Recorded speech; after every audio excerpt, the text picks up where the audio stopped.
స్తోత్రం, దేవునికి స్తోత్రం. హల్లెలూయా.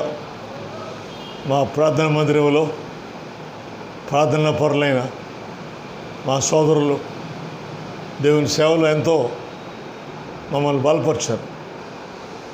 వారిలో ఒకరు సోదరులు ఇజ్రాయెల్ గారు, స్టేషన్ మాస్టర్ గారు.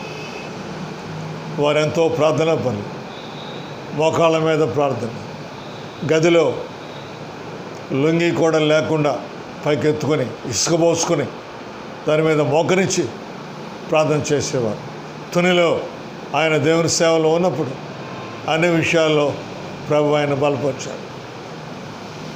అన్ని విషయాల్లో నీతిగా, న్యాయంగా, యథార్థంగా, పరిశుద్ధంగా, ఏ విధమైన లంచం తీసుకోకుండా ఆయన తన సేవను కొనసాగించారు.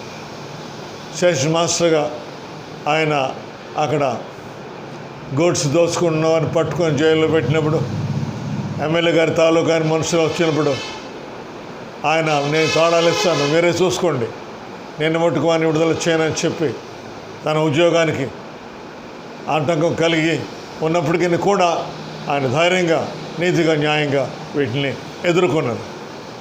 ఈయన గొప్ప దేవుని సేవకుడు.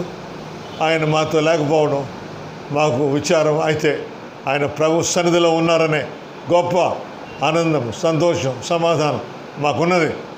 ఆ తర్వాత వారి యొక్క బిడ్డలు కూడా దేవుని సేవలో ఉన్నారు. శాంసన్ దేవుని సేవ చేస్తున్నాడు. అందును బట్టి మాకు దేవునికి ఎన్నో స్తుతులు చెల్లిస్తున్నాను, వందనాలు చెల్లిస్తున్నాను. దేవుడి కొద్ది మాటలు దీవించును గాక. ఆమేన్.